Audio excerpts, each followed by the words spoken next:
মাত্র 5 থেকে 7 মিনিটেই ক্লিয়ার করে নাও এইচএসসি পরীক্ষায় আসা কানেক্টরস এর সমস্ত বাছাইকৃত রুলস এবং প্র্যাকটিস। এর বাইরে এইচএসসি পরীক্ষায় কানেক্টরস কোনোভাবেই আসবে না এবং তোমার প্রস্তুতির জন্য, তোমার পরীক্ষায় উত্তর করার জন্য আজকের এই ছোট্ট ভিডিওটুকুই এনাফ ইনশাআল্লাহ।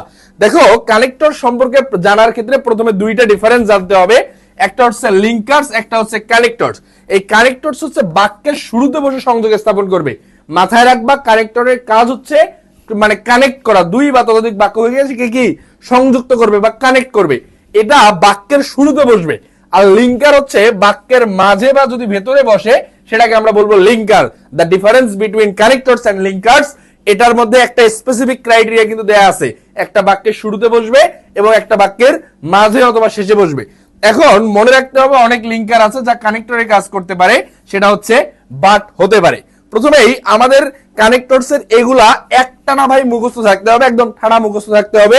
এই কয়েকটা টার্ম আমরা এখানে যে কয়েকটা বিষয় দেখার চেষ্টা করছি, এগুলা ভাই তোমরা এক ঝলকেই মুখস্থ করে ফেলতে হবে। দেখো, ফার্স্টলি প্রথমত, এরপরে দেখো কি ছিল, as a result, that is why, এই কারণে, now, on the other hand, on the contrary, বিপরীত দিকে বা অন্য দিকে, এরপরে সামটাইমস, মাঝে মধ্যে বা কখনো কখনো, actually, in order two, besides, does, as, since, এই ব্যবহারগুলো, accordingly, at the same time, undoubtedly, if, after a while, moreover, but, apart from this, surprisingly, so, except, অর্থাৎ এখানে যা দেয়া আছে আমরা একটু পরের ব্যবহারটা শিখবো। তুমি মাস্ট বি, তুমি যদি এইচএসসি শিক্ষার্থী হও, এই টার্মগুলো 100% তোমার মুখস্থ থাকতে হবে। এখানে বোঝাবুঝির কিছু কোনো কিছুই নাই। সুতরাং আমরা যদি একটু ব্যবহার দেখতে চাই, কোনো কিছুর বর্ণনায় আমরা 7 থেকে 8টা রুলসের মাধ্যমে কানেক্টর শেষ করে ফেলবো ইনশাআল্লাহ। বিগত সালের প্রশ্ন অ্যানালাইসিস করে দেখছি, এর বাইরে কোনো প্রশ্ন পরীক্ষায় আসে না। কি ছিল, কোনো কিছুর প্রকার বর্ণনায়, মানে তুমি একটা জিনিস যখন সিকোয়েন্সলি প্রকার করে বর্ণনা করতে যাবা, এটা আসবে ফার্স্টলি, সেকেন্ডলি। তাহলে আমরা যখন শুরুতে বর্ণনা করব কি বলতে পারি, firstly, at first, first of all, done. কি ছিল বাক্যটা, there are many symptoms of corona virus. Corona ভাইরাসের অনেক সিমটম আছে। Firstly, neck pain with high fever. Neck pain অর্থাৎ অতিরিক্ত জ্বরের সাথে যদি নেক পেইন হয়, এটা কি একটা হতে পারে। তার মানে এই যে বর্ণনাটা, বুঝতে পারছো? তার মানে সেকেন্ডলি আরো অপশন আসতে পারে, থার্ডলি আরো অপশন আসতে পারে। তুমি যখন ঘটনার স্টার্টিংটা বর্ণনা করতেছো, সেটা হবে ফার্স্টলি। ক্লিয়ার? এরপরে দেখো, besides, apart from this, not only that, যে কোনো একটা, ভাই একটা জিনিস 100% ক্লিয়ারলি বলে দেই, কানেক্টরস মুখস্থ করার বিষয় হচ্ছে শুধু টার্মগুলা। বাট তুমি যখন প্র্যাকটিস করবা, প্র্যাকটিক্যাল ক্ষেত্রে তোমার কিন্তু আর টার্ম মুখস্থ করার পরে তোমাকে কিন্তু সেন্স বুঝতে হবে, প্যাসেজটা কি বলছে এটা বুঝতে হবে। ওকে, দেখো কি ছিল, অতিরিক্ত গুরুত্বপূর্ণ তথ্য দেওয়ার ক্ষেত্রে ব্যবহৃত হয়। বিসাইডস, ছেলেটা ভালো বলি না আমরা, তার আরো অনেক কিছু গুণ আছে। কি কি ছিল, এই দেখো এক্সাম্পলটা, he lost his wallet in the trade fair. সে ট্রেড ফেয়ারে কি তার ওয়ালেটটা হারিয়ে ফেলছে।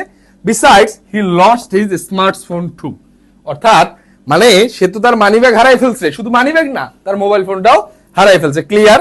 তাহলে এখানে তুমি besides, apart from this, not only that সব ইউজ করতে পারবা।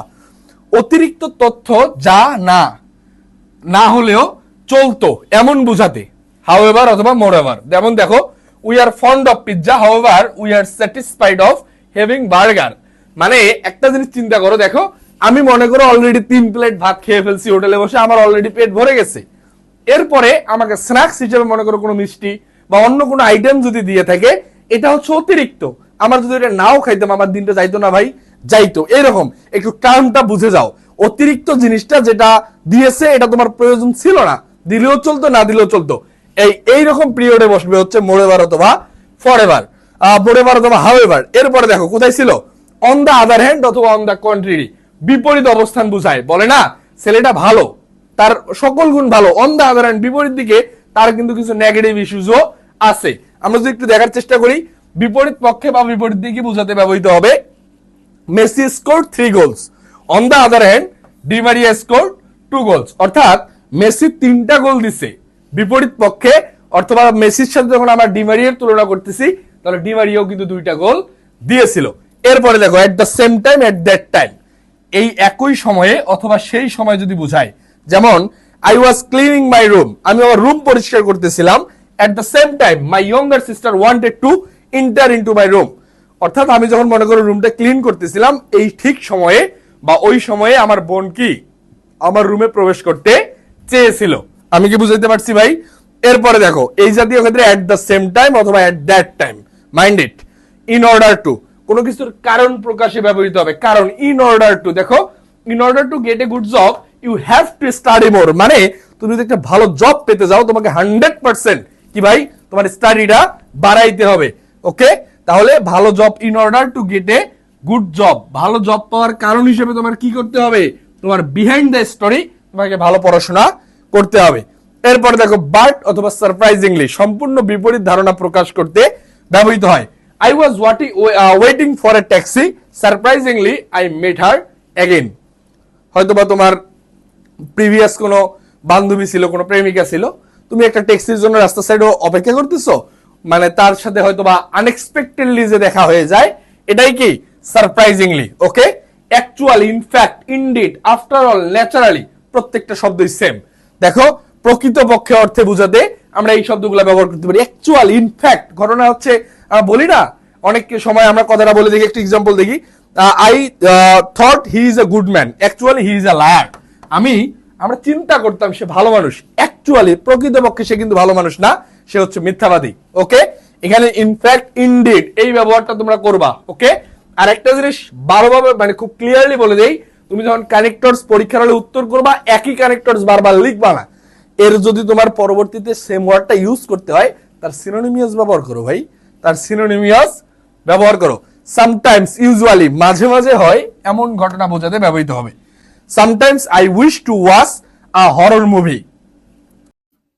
এরপরে ছিল আনডাউটেডলি বা নো ডাউট, নিশ্চিত করে বলা যায়, এমন অর্থে এই শব্দগুলা ব্যবহার করতে পারি। যেমন দেখি, his past and present record is obvious, undoubtedly you will become a doctor in future. আমরা যখন অনেক সময় দেখি না যে কোনো একজন শিক্ষার্থী এসএসসি, এইচএসসি, জেএসসি তে অনেক ভালো রেজাল্ট করছে, তার মানে আমরা ধরেই নেই সে ডাক্তার বা ইঞ্জিনিয়ার হবে বা ভালো কোনো বিশ্ববিদ্যালয়ে পড়বে। নিশ্চিতভাবে আমরা বলতে পারি তার বিগত বা মানে পাস্ট, অতীত ইতিহাস দেখে। ওকে, এরপরে দেখো আমরা কোথায় ছিলাম, then, after that, at last, after a while, এখানে তারপর কি হয়েছিল এমন কিছু ঘটনার বর্ণনা করবে। যেমন, at first I took a coffee, after that I bought an ice cream. প্রথমেই মনে করো তুমি কোথাও ঘুরতে গিয়েছো, ঘুরে এসে তোমার বন্ধুদেরকে ব্রিফ করতেছো যে আমি প্রথমে ওখানে গিয়ে একটা কফি খেয়েছি, এরপর একটা আইসক্রিম নিয়েছিলাম। এরপরে কি ছিল, that is why, for this reason, পূর্বের ঘটনার সাথে পরের ঘটনার সামঞ্জস্য বোঝাতে। This place was very noisy, that's why I left the place, মানে এই প্লেসটা কি অনেক বেশি সাউন্ড যুক্ত ছিল বা শব্দ দূষণ ছিল এমন। তার মানে তুমি যে পরের কাজটা করলা, তুমি যে এই জায়গাটা লেফট করলা কেন, কারণ হচ্ছে তুমি পূর্বের অংশে কি ছিল, the place was very noisy, এই জায়গাটা অনেক বেশি কি শব্দযুক্ত ছিল, তুমি থাকতে পারতেছিলা না। এরপরে দেখো আমরা কোথায় ছিলাম, অ্যাজ অথবা সিন্স। এক্ষেত্রে আমাদের যে জিনিসটা মাথায় রাখতে হবে, অ্যাজ অথবা সিন্স হচ্ছে কোনো কারণ বর্ণনার ক্ষেত্রে ব্যবহৃত হয়। As you are capable, you can do this. আমরা ক্লাসে মনে করো কোনো একটা অপরচুনিটি আসছে, মনে করো তুমি ভালো ফুটবল খেলো, তুমি এখন তোমার ক্লাস টিচার বা তোমার বন্ধু বান্ধব তোমাকে বলতে পারে যেহেতু তুমি ভালো ফুটবল খেলো, তুমি এই টুর্নামেন্টটাতে অংশ নাও। As you are capable, you can do this, তোমার এটা করতে পারা উচিত, কিন্তু তুমি করতে চাচ্ছ না, তখন কিন্তু এই সোসাইটাল প্রেশারটা তোমার প্রতি চলে আসে, মানুষের এক্সপেকটেশন তোমার প্রতি বেশি থাকে। এরপরে কোথায় ছিলাম, নাও এডেজ, নাও এট প্রেজেন্ট, বর্তমান পরিস্থিতি বর্ণনায় ব্যবহৃত হয়। Nowadays, now at present, clear. Nowadays corona virus become a buzzword, এখানে বর্তমানে তুমি ডেঙ্গু ফিভারের কথা বলতে পারো। Okay, for example, for instance, such as, উপমা বা উদাহরণের ক্ষেত্রে, উপমা অথবা উদাহরণের ক্ষেত্রে। যেমন, there are many beautiful places in Bangladesh, for example Cox's Bazar, Kuakata, Sundarban and more। এখানে তুমি ফর এক্সাম্পল এর পরিবর্তে তুমি ফর ইনস্ট্যান্সও ব্যবহার করতে পারবা। কি, ফর ইনস্ট্যান্সও তুমি ব্যবহার করতে পারবে। ইফ অথবা আনলেস শর্ত প্রকাশের ক্ষেত্রে ব্যবহৃত হয়। If you work out more, you will become a gymnast. এই যে দেখো, ইফ এই যে মাথায় রাখবা, first conditional, second, third, if যুক্তরা প্রেজেন্ট ইনডিফিনিট, পরেরটা ফিউচার ইনডিফিনিট, ইফ যুক্তরা পাস্ট ইনডিফিনিট, এরপরে সাবজেক্ট প্লাস উড কুড অথবা মাইট প্লাস ভার্বের বেস ফর্ম, ইফ যুক্তরা পাস্ট পারফেক্ট, এরপরেরটা সাবজেক্ট প্লাস উড কুড অথবা মাইট প্লাস হ্যাভ প্লাস ভার্বের পাস্ট পার্টিসিপল। মাইন্ডেড স্ট্রিক্টলি, তিনটা কন্ডিশন কিন্তু তোমাকে খুব এক্স্যাক্টলি জানতে হবে, এখানে একটা এলোমেলো করার কোনো সুযোগ থাকবে না। এরপরে দেখো কোথায় ছিলাম, এক্সেপ্ট, সারা অথবা ব্যতীত অর্থে প্রকাশ করতে ব্যবহৃত হবে। Except you all are going better in my life, অর্থাৎ তুমি আমার লাইফে আসার পর থেকে তুমি ছাড়া আমার সবকিছুই ভালো মতো চলতেছিল। মাইন্ডেড, তোমরা কিন্তু অনেকেই এই কথাগুলো বলার সাথে অভ্যস্ত। দো অলদো, যদিও বা তবুও, এমন ঘটনা বর্ণনার ক্ষেত্রে ব্যবহৃত হয়। দো হি ইজ পোর, যদিও সে গরিব, হি ইজ অনেস্ট। ওকে, এরপরে দেখো অ্যাকর্ডিংলি বা অ্যাকর্ডিং টু, এই শব্দটার ক্ষেত্রে যে জিনিসটা মাথায় রাখতে হবে সেটা হচ্ছে অনুসারে। কি ছিল বাবা, দেখো দেখি। অনুসারে, কোন মত অথবা ঘটনা অনুসারে বর্ণনা করতে। According to the statistics Messi is the best footballer in the world. পরিসংখ্যান মতে বা স্ট্যাটিস্টিক্স মানে কি, যেটা মনে করো অলরেডি কালেক্টেড ডাটা, এই মানে সামারি করে রাখছে, এই ডাটা কালেকশন থেকে আমরা স্ট্যাটিস্টিক্স বা পরিসংখ্যান থেকে দেখতে পারছি Messi is the best footballer in the world. অনুসারে, according to. Okay, as a result, so, finally, therefore, consequently, প্রত্যেকটা ঘটনার পরিসমাপ্তি বোঝাতে ব্যবহৃত হয়। পরিসমাপ্তি বোঝাতে ব্যবহৃত হবে। Finally we won the lottery, অবশেষে আমরা লটারিটা জিতছি। মনে করো তুমি অনেক লটারি কাটতা, অনেক টিকিট কাটতা, কখনো জিততা না। Finally you won the lottery, সর্বশেষ কি তুমি জিতে গেছো, এমন কিছু। এখন আমরা যদি এখানে একটা প্র্যাকটিস দেয়া আছে, আমরা ছোট্ট একটা প্র্যাকটিস করে ফেলবো, অথবা এই জাতীয় বিষয়গুলো মাথায় রাখবা। তোমরা এগুলো কিন্তু একটু মুখস্থ করে ফেলবা, বুঝতে পারছো? আমি একটা প্র্যাকটিস করে দিচ্ছি, দেখো। Mobile phone has added a new dimension in our communication system. Mobile phone কি একটা নতুন ডাইমেনশন তৈরি করছে আমাদের কমিউনিকেশন সিস্টেমে বা আমাদের যোগাযোগ ব্যবস্থায়। এরপরে কি ছিল, ইট has made the world closer to us. এটা আমাদের কি ওয়ার্ল্ড বা বিশ্বকে আমাদের আরো কাছাকাছি নিয়ে এসছে। কি ভাই, তুমি এখন মনে করো আমার হাতে মোবাইল ফোন আছে, আমি চাইলে পুরো পৃথিবী সম্পর্কে জানতে পারি কিনা, যেটা তোমার মোবাইল ফোন ব্যতীত কি সম্ভব ছিল না। সুতরাং এখানে তুমি লিখতে পারো নাও অথবা নাও এডেজ। নাও অথবা নাও এডেজ, দুইটার উত্তরই সেম। নাও অথবা নাও এডেজ কি ছিল বাবা, দেখো। নাও অথবা nowadays it has made world wide communication easier, অর্থাৎ বর্তমান সময়ে পুরো পৃথিবীর কমিউনিকেশনটাকে ইজিয়ার করছে কে, মোবাইল ফোন। এরপরে we use it for our day to day communication, আমাদের দৈনন্দিন জীবনের কমিউনিকেশনের জন্য আমরা এটা ব্যবহার করে থাকি। এরপরে দেখো সো, দাজ, ইনফ্যাক্ট, তিনটা শব্দই হবে বি নাম্বারে, যে কোনো একটা দিতে পারো। সো, দাজ অথবা ইনফ্যাক্ট। কি ছিল, so, thus or in fact, it has been a part and parcel in our life as well as we cannot go for a single day without using it. তুমি ঘুমাইতে যাওয়ার আগে ফোন চাপতেছো, ঘুম থেকে উঠে আরেকবার ফোন চাপতেছো। তার মানে আমি যদি বলি, সুতরাং দাজ, ইনফ্যাক্ট, যে কোনোটাই বলতে পারো, সমস্যা নাই। It has been a part and parcel, আমাদের জীবনের একটা অবিচ্ছেদ্য অংশ। as we cannot go for a single day without using it, আমরা একটা সিঙ্গেল ডে পার করতে পারি না এটা ব্যবহারের ব্যতীত। এরপরে কোথায় ছিলাম, we use it for rapid communication. We use it for rapid communication dash mobile phone is not free from defect. কিন্তু মোবাইল ফোন কি আসলে ডিফেক্টের বাইরে? ভাই, এই মোবাইল দিয়ে যত ভালো কাজ করা যায়, এই মোবাইল দিয়ে চাইলে তুমি কি অনেক অনেক বেশি খারাপ কাজ করাও কিন্তু সম্ভব, বা অনেক নেগেটিভ ইস্যুসও এখানে আছে। আমি যদি এখানে বলি হাউএভার, যাই হোক, মোবাইল ফোনের মানে মোবাইল ফোন ডিফেক্টের বাইরে না, এটা some negative sides as well, এটার কি কিছু নেগেটিভ সাইডও অবশ্যই আছে। Dash excessive use of mobile phone may damage our hearing power, অর্থাৎ অতিরিক্ত ব্যবহার, মোবাইল ফোনের অতিরিক্ত ব্যবহার কি আমাদের হিয়ারিং পাওয়ারকে ড্যামেজ করতে পারে। আমি যদি এখানে বলি ফর এক্সাম্পল, উদাহরণস্বরূপ, এটাও বলতে পারি, অথবা যদি আমি বলি ফার্স্টলি, প্রথমত, এটাও বলতে পারি। ভাই, কানেক্টর সোর্সের সেন্টেন্সকে কানেক্ট করে দেওয়া প্রপার অর্থ অনুসারে, নট লাইক দিস, আমার এই শব্দটাই বসাতে হবে। ওকে, এরপরে দেখো কোথায় ছিলাম, dash it is a means of money wastage. তাহলে ই নাম্বার যে অপশনটা ছিল, আমরা এটা কিভাবে বলতে পারি, সেকেন্ডলি, বিসাইডস আর মোরএভার, তিনটাই কারেক্ট। ফার্স্টলি যদি আগেরটা বলো, তাহলে এটা সেকেন্ডলি বলতে পারো, এটা বিসাইডস বলতে পারো, এটা মোরওভার বলতে পারো। এনিথিং ক্যান বি রাইট, মানে তোমার শুধুমাত্র তোমার মানে উত্তর ঠিক রেখে, মিনিং ঠিক রেখে তুমি যে কোনো কিছুই বসাইতে পারো। এটা যেহেতু ফার্স্টলি দিছো, সেকেন্ডলিও দিতে পারো। বিসাইডস, পাশাপাশি, আমরা বলতে পারি কি excessive, it is a means of money wastage, এটা টাকা কি অপচয় হওয়ার একটা মাধ্যমও বটে। Dash it is seen that many underworld crimes are being done with the use of mobile network. মানে আমরা কিন্তু অনেক আন্ডারওয়ার্ল্ডের ক্রাইমস দেখছি যেগুলো কি মোবাইল নেটওয়ার্ক ব্যবহার করেই করা হয়। তাহলে আমরা এখানে কি বলতে পারি, সামটাইমস যদি বলি মাঝে মাঝে, এটা কিন্তু সচরাচর ঘটনা না। এটা কি সচরাচর ঘটনা না, এটা হচ্ছে সামটাইমস, মাঝে মাঝে। Dash the radiation from mobile phone may cause cancer to the users. তাহলে জি নাম্বার অপশনটা কি হতে পারে তোমরা একটু বলতে পারবা? তোমরা একটু চেষ্টা করে দেখি। আমরা যদি বলি ফার্দারমোর অথবা যদি বলি ফাইনালি, অথবা যদি বলি ফাইনালি, দেখো দেখি আমাদের মিনিং আসতেছে কিনা।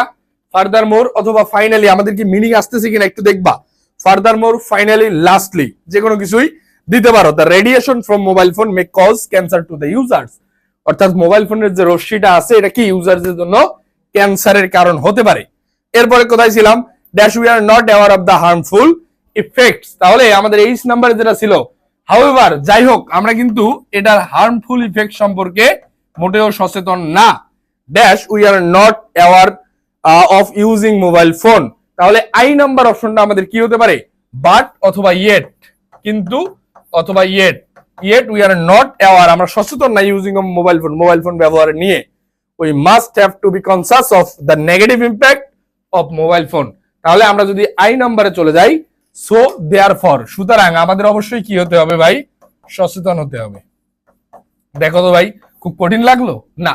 তুমি মিনিং ঠিক রেখেই তুমি খুব সুন্দরভাবে উত্তর করে দিয়ে আসতে পারবা। এরপরে চলে যাচ্ছি আমাদের পরবর্তী স্লাইডে, এখানে উত্তর দেয়া আছে, তোমরা মিলাই নিতে পারবা। এরপরে আমাদের যে বিষয়টা ছিল, আমাদের এইচএসসি ইংলিশ এক্সপ্রেস 3.0 ব্যাচে ভর্তি চলমান। তোমরা যারা এইচএসসি শিক্ষার্থী আছো 26 কিংবা 27 ব্যাচের, তোমরা নির্দ্বিধায় এই কোর্সটা পারচেজ করতে পারো। এখানে ইংরেজি first paper, second paper, free hand writing, তোমাকে অ্যাডমিশনের জন্য মোটামুটি একটা লেভেলে নিয়ে যাবো ইনশাল্লাহ। এইচএসসি প্রস্তুতির পাশাপাশি ভোকাবুলারি থাকবে, আমাদের প্র্যাকটিস, রিটেন প্র্যাকটিস থাকবে, স্পেশাল সাজেশন থাকবে। এইচএসসি পূর্বে বেসিক টু অ্যাডভান্স প্রিপারেশন নিতে পারবা। এইচএসসি 26 এবং 27 ব্যাচ এই কোর্সে একবার তুমি এনরোল করলে তোমার এইচএসসি পরীক্ষার পূর্ব মুহূর্ত পর্যন্ত তুমি সার্ভিস পাবা। সুতরাং আমাদের এই কোর্সের কোর্স ফি হচ্ছে 1750 টাকা, কিন্তু বর্তমানে অফার ফি চলছে 1250 টাকায় তুমি ভর্তি হতে পারবা। ভর্তির জন্য যোগাযোগ করতে পারো 01934079635 এই নাম্বারে, অথবা সাইদ সদীপ স্যার ফেসবুক পেজে। ওকে, এই নাম্বারে অথবা আমার সাইদ সদীপ স্যার ফেসবুক পেজে। বুঝতে পারছি। ইনশাআল্লাহ আমাদের first paper, second paper, free hand writing, vocabulary, written, যেগুলো তোমরা কখনোই প্র্যাকটিস করতে না, এগুলো আমরা ডেইলি হোমওয়ার্কে রাখবো। একটা কোর্স পারচেজ করে 27 ব্যাচ, তুমি এখন থেকে 27 ব্যাচ পরীক্ষার পূর্ব মুহূর্ত পর্যন্ত এখান থেকে সার্ভিস নিতে পারবা ইনশাআল্লাহ। এইচএসসি এর পূর্ণাঙ্গ প্রস্তুতির জন্য তোমরা সবাই ইংলিশ এক্সপ্রেস 3.0 তে ভর্তি হয়ে যেতে পারো। আর হ্যাঁ, কানেক্টর যা বলছি এর বাইরে কিছু পড়ার দরকার নাই। একটু পরে যায় তুমি বোর্ড কোশ্চেন সলভ করতে দেখো পারো কিনা। Best of luck HSC 25। আল্লাহ হাফেজ। এইচএসসি 25 না, এখন এইচএসসি 26 অথবা 27 তোমরা যারা পরীক্ষা দিবা। অনেকদিন 25 নিয়ে কথা বলতে বলতে শুধু 25ই বেরোচ্ছে মুখ দিয়ে। ইনশাআল্লাহ 26-27 সাথেও আমাদের খুব মানে ভালো একটা জার্নি হবে। Best of luck. তোমরা সবাই বন্ধু বান্ধবদেরকে ক্লাসটিতে মেনশন করে দিবা। আর হ্যাঁ, ক্লাসটি কেমন লাগলো কমেন্ট সেকশনে জানাতে ভুলবে না। আসসালামু আলাইকুম।